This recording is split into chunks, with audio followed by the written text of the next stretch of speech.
Agatha volta do caixão mais uma vez e mostrará que fez todos de palhaços de novo e que não morreu coisa nenhuma. Enquanto Antônio La Selva tenta anular seu casamento com a defunta para preservar o seu patrimônio, ele será confrontado por um dilema ainda maior. A Aline, grávida de gêmeos, carrega herdeiros legítimos do vilão. E, desesperado, Antônio busca deserdar esses futuros filhos, mas descobre que suas contas bancárias foram esvaziadas por uma procuração assinada a favor da Agatha, que ri da situação em um hotel luxuoso. A vilã retorna mais perigosa do que nunca, revelando sua trama ardilosa. Tudo poderá dar início alguns dias depois do enterro da Agatha. Nessa altura, o Antônio já está com o processo de cancelamento do casamento desenvolvido, principalmente para proteger seus bens das mãos do Hélio. Só que é aí que ele fica sabendo de uma novidade que vai mexer com a sua cabeça para sempre. Ele descobre através do Franco que vai ser vovô de gêmeos. O bancário parabeniza o ricaço pela nova fase. Agora, vovô. Antônio não entende nada e pergunta do que é que ele está falando. E Franco conta tudo o que sabe. Eu acabei de saber pela Laurita. Ela estava no hospital a trabalho e viu o Caio lá com a dona Jussara. A Laurita conversou com o médico. Parece que a Aline se sentiu mal e foi até o hospital. Daí... Mas olha, não precisa se preocupar, já está tudo bem. Seus netinhos e com a Aline também. Ela deve estar tendo alta agora. O vilão finge simpatia e se despede. Ele corre até seu carro e dentro do veículo, o Antônio La Selva reflete sobre o assunto e promete para si mesmo que vai resolver essa situação. Não pode ser. Aquela maldita, eu não posso ter netos e filhos dessa mulher. Eu tenho que fazer alguma coisa. Depois disso, o Antônio tem um confronto feio com o Caio. Ele diz para o filho que não acha certo que seu filho primogênito tenha filhos com a sua maior inimiga. Mas o rapaz, que tá pouco se lixando para isso, não dá ouvidos das palavras do carrasco, afirmando que não é filho dele. O agrônomo ainda diz: "Isso não é problema porque eu já reneguei você como meu pai. Eu não tenho pai, eu não quero ser filho de um monstro, de um matador como o Dr. Antônio La Selva.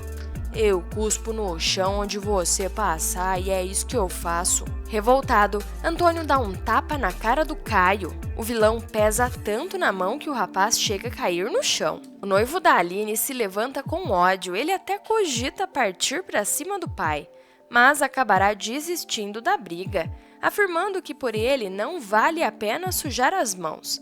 Em seguida, Caio dá meia volta e vai embora, deixando o vilão com mais raiva ainda. Decidido a não ter herdeiro nenhum, Antônio vai atrás da Aline. Ele mais uma vez discute com a moça e ordena que ela assuma de uma vez por todas da vida do seu filho. "Eu exijo que você se afaste do Caio.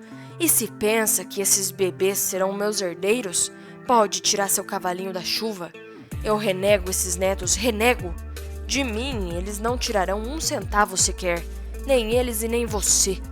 Aline, no entanto, avisa que não vai se afastar do Caio, pois o ama. Ela está disposta a formar uma família com o bonitão. Ela ainda zomba do Antônio, afirmando que o homem nunca foi amado de verdade. Muito pelo contrário, sempre foi usado. Além disso, Aline diz que não precisa do dinheiro do vilão, pois seus filhos terão do bom e do melhor. Afinal, ela provará que os diamantes são delas e ficará muito mais rica do que ele. Mesmo assim, Antônio continuará na cabeça que não pode ter esses netos como herdeiros como o sangue do seu sangue, vindos da Aline. Assim, ele avisa para Irene, a qual já terá retornado ao seu trono, que eles darão um jeito. A bandida, por sua vez, critica as atitudes do marido e aconselha não fazer mal nenhum aos pequenos. Antônio então diz: "Eu não vou fazer mal nenhum a eles, só quero dar um jeito de, depois de nascidos, afastar esses bebês da mãe, pra eles nunca saberem que são meus netos." Com o perigo iminente, Caio e Aline resolvem que o melhor a fazer é que a mocinha fuja até que os bebês nasçam. A mãe de João vai para um convento onde a Madre Superiora ajuda a ela a se esconder. Voltando para Antônio, ainda com medo de que os bebês da Aline tenham direito a qualquer centavo da sua fortuna, ele procura pelo Silvério, na esperança que o advogado consiga de alguma forma impedir que os bebês se tornem seus herdeiros.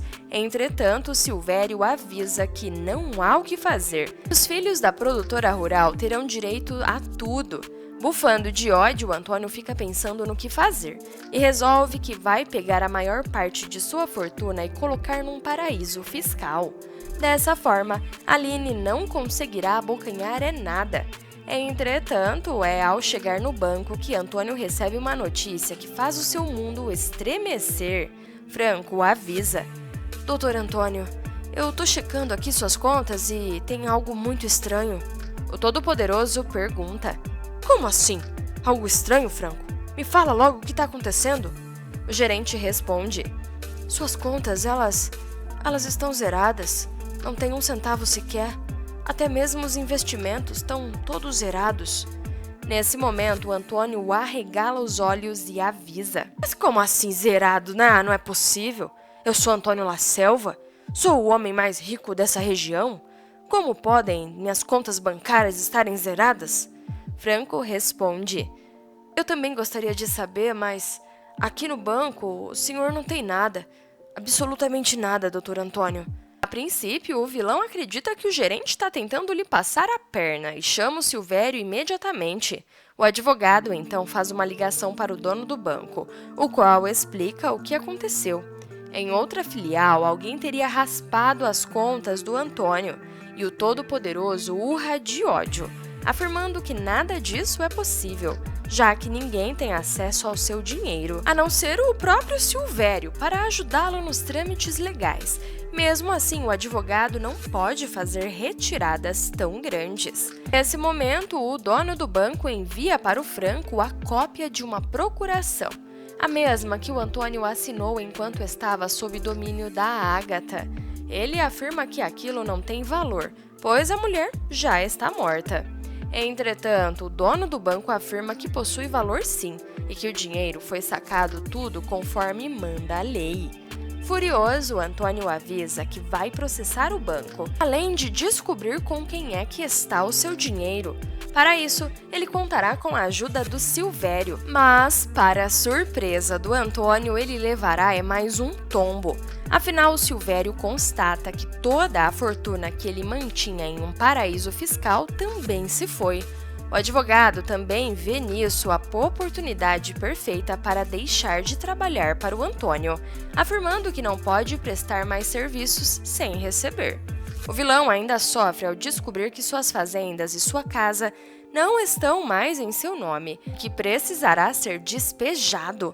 Antônio acaba na lama, na Rua da Amargura, assim como a Irene. Eles vão morar na casa do Tadeu, já que a vilã havia comprado ela um tempo antes. Em conversa com o marido, a mãe da Petra fala: Antônio, a gente precisa descobrir quem está controlando esse dinheiro, Antônio. Não podemos perder tudo assim desse jeito. O vilão então bufa: Maldita hora que eu me casei com aquela desgraçada. Irene então fala: Essa aí pelo menos está a 7 palmos debaixo da terra. O problema é quem ficou com as procurações que fez você assinar. A gente precisa encontrar esse infeliz. O que Irene nem ninguém sabe é que o infeliz, ou melhor, a infeliz é a própria Ágata. A verdade é que ela não perdeu a vida e sim forjou a própria morte mais uma vez, com a ajuda do seu advogado e algumas pessoas no IML, as quais ela comprou. Isso explica o motivo do velório ter sido feito com um caixão fechado. Algumas pistas começam a surgir na trama, mostrando que Ágata não perdeu a vida, como ligações misteriosas que o Frazão recebe. Uns dias depois, Aline volta para a cidade, já que Antônio acaba não representando mais perigo nenhum, uma vez que nem mesmo os capangas do homem o obedecem, pois ele está pobre. Ela ri na cara dele e ainda consegue ganhar a causa, lhe dando direito definitivo em suas terras. Pobre Antônio, ele conta com a ajuda da Irene para descobrir quem lhe teria roubado tudo, mas A Irene acaba também perdendo todo o dinheiro que tinha ao ser chantageada por uma pessoa que manda cartas anônimas, afirmando que ela é a responsável pela partida do Daniel. Em uma determinada cena, é mostrado Antônio e Irene sofrendo, implorando um prato de comida na pousada, já que não tem mais nada. Em seguida, a cena corta para um hotel de luxo e finalmente vemos a Agatha caindo na gargalhada. Depois disso, será explicado como ela forjou a própria morte.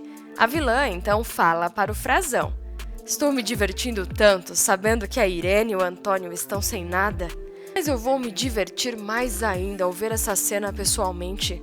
Tá na hora de voltar para Nova Primavera, voltar para tocar o terror."